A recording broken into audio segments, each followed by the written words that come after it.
Hello mga beshi, magluluto po tayo ng puso ng saging. Ayan po, papakulo po muna natin yung ating puso ng saging bago po natin siya babandawan. Ayan po, kulong-kulo na po siya, and then ayan po yung sangkap ng ating puso ng saging. Bawang sibuyas, sili, kamatis at dahon ng sili.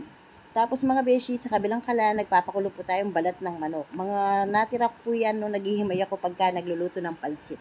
Tapos nung napakulo na po yung ating puso ng saging mga beshi, binalawan po natin siya.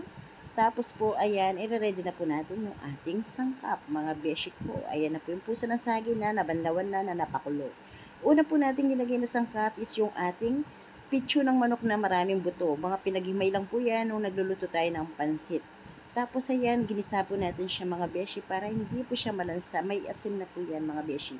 Nung natapos na po siyang naprito mga beshi, meros-meros po natin sa ating pinaglutuan ng pitso ng manok, yung ating bawang at sibuyas. Tapos po, naglagay po tayo ng kamatis para po attracted color po sa ating puso ng saging.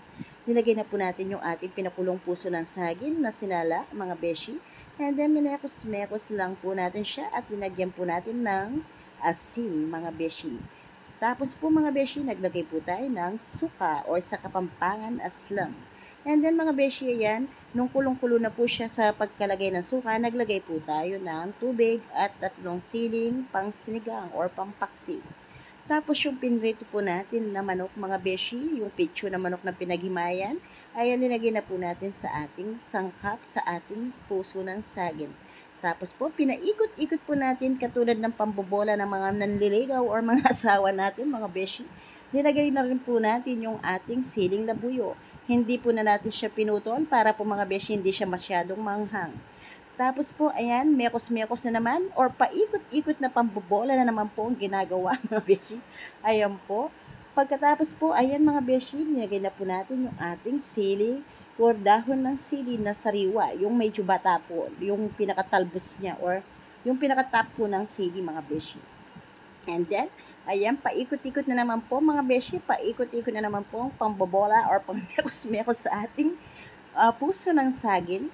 Habang nagluluto tayo sa kabilang kalan, yung pinakulo po nating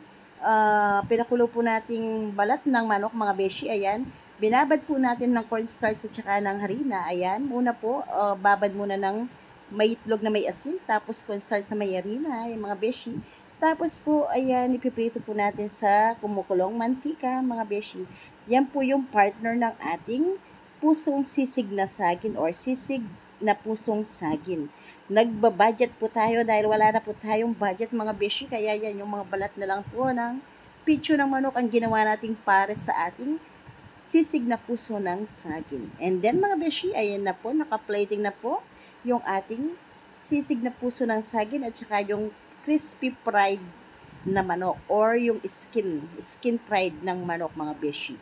Ayan na po, habang nagluluto pa po tayo dun sa kabilang pangkalan para pandagdag. Ayan, hanggang sa napuno na po, natapos na lahat.